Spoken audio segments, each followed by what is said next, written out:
Shalom à tous, mes frères et mes sœurs, vous tous qui me suivez pendant ce temps, où vous allez suivre cette vidéo. Je vous salue dans le nom tout-puissant de celui qui a fait le ciel, la terre, la mer et tout ce qui se trouve, Yeshua HaMashiach. C'est moi votre frère, Béni Kalenga Makondo, dit BKM. Aujourd'hui, j'aimerais partager avec vous, aujourd'hui, le jeudi 10 février 2022, j'aimerais commencer avec vous un enseignement qui va faire beaucoup de parties, intitulé « L'agenda caché d'Elohim ». Et cet enseignement que je vais partager avec vous, d'abord, a comme but pour l'édification de l'Église corps de Christ. Deuxièmement, pour le perfectionnement des saints, afin de vous préparer à l'enlèvement. Pourquoi je vais donner cet enseignement? Cet enseignement est très capital pour ce moment, puisque quand nous lisons Christ Yeshua, selon Matthieu 24, 45-46, il dit ceci: heureux le serviteur, prudent et fidèle, qui donne la nourriture au temps convenable. Donc, un serviteur fidèle et prudent est celui qui donne la nourriture au temps convenable. Cela veut dire ceci: ce serviteur, il est d'abord prudent, et puis il est fidèle. Qu'est-ce qui nous rend prudents?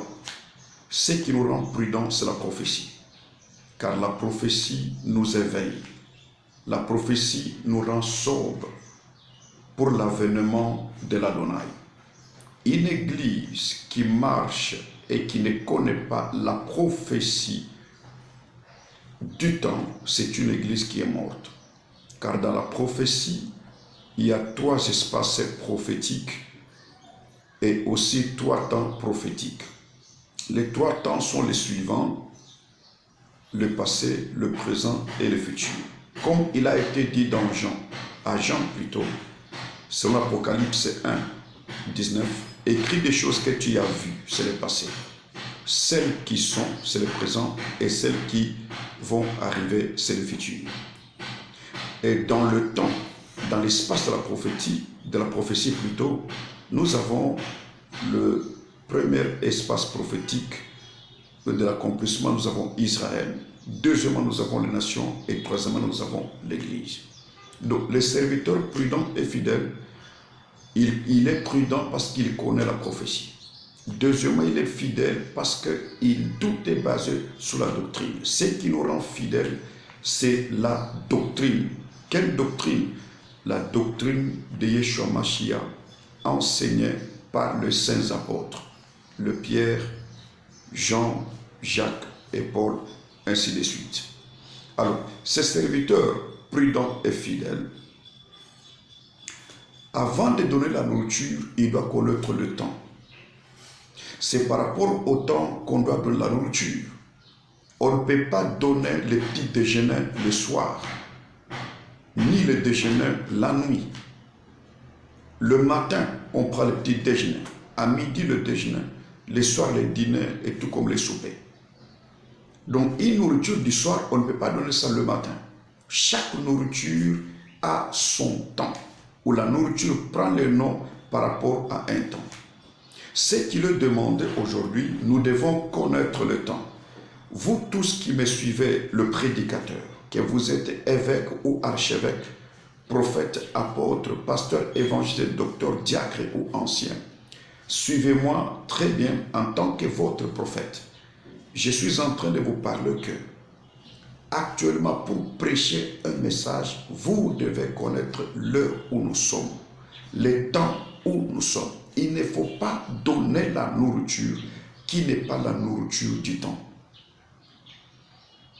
Voilà, aujourd'hui, les gens sont en train de prêcher du n'importe quoi. Il faut du n'importe quoi. Est-ce que prêcher aujourd'hui la destruction des autels sur le message du temps, ça prépare le peuple à quoi?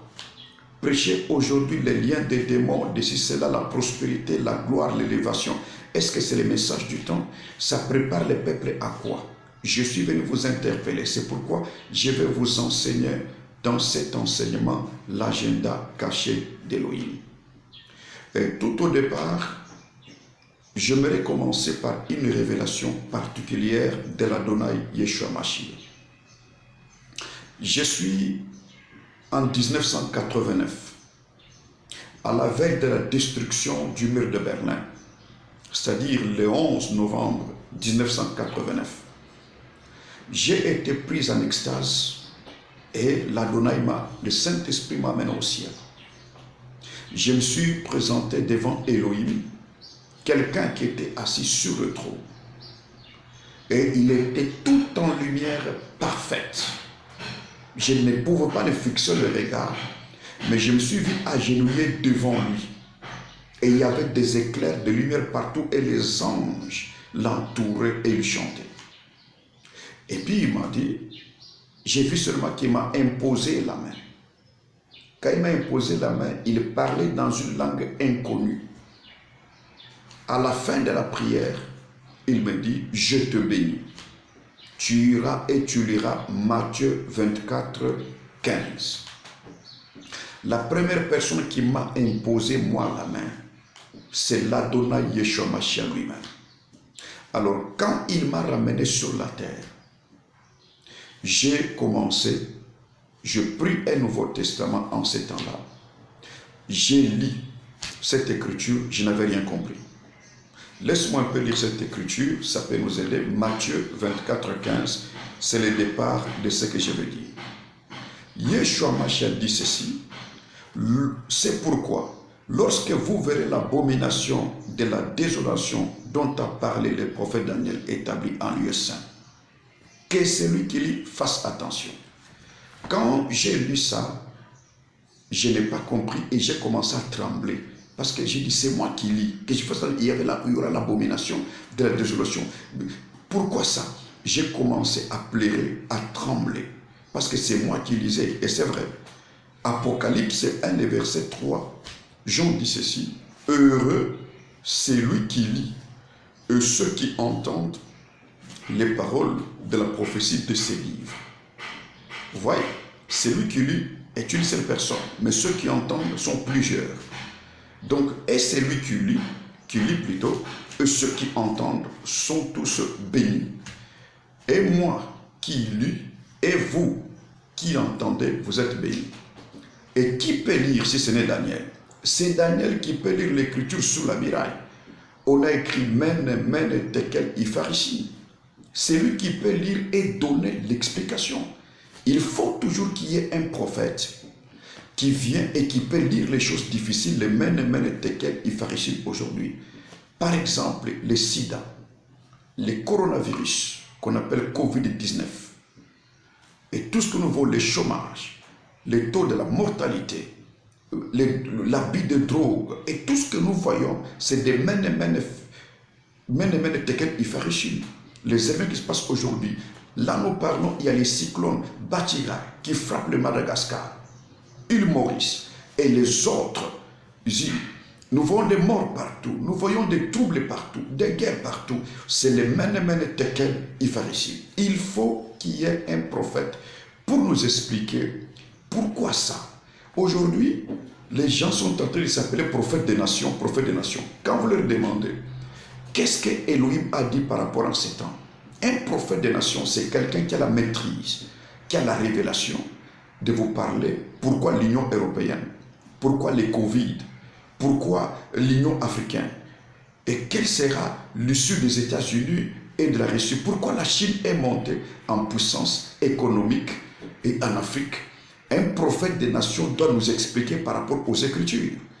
On ne peut pas s'appeler prophète des nations pendant qu'on est là pour seulement donner des paroles de connaissance à deux gens. Ce n'est pas d'abord ça. Donc un prophète, c'est la bouche d'Élohim. Il doit avoir une commission qui est un message clair qu'on n'a jamais entendu. Quand il lit l'écriture, il explique, il donne l'explication. Parce que dans les écritures, c'est comme les codes. C'est comme Elohim a parlé à Job. Il dit, connais-tu le crocodile? Il dit, ces nerfs sont comme des frères qui s'embrassent, qui s'unissent et qui restent inséparables. Ce sont les écritures. Les écritures, ce sont des sœurs qui d'abord s'embrassent, après s'unissent et aussi qui restent inséparables. Une écriture explique l'autre. Nous sommes dans la prophétie. Je suis en train de vous enseigner pour vous éclairer afin de préparer à l'enlèvement. Selon le psaume 89, et numéro 16, qui dit « Heureux le peuple qui connaît les sons de la trompette ». Si vous ne connaissez pas les sons de la trompette, vous êtes perdu. C'est ainsi que, à partir de cette écriture, j'ai passé 20 ans de recherche et de prière et d'investigation pour comprendre Matthieu 24, 15, que Yeshua Mashiach m'avait donné du ciel. C'est en 2009.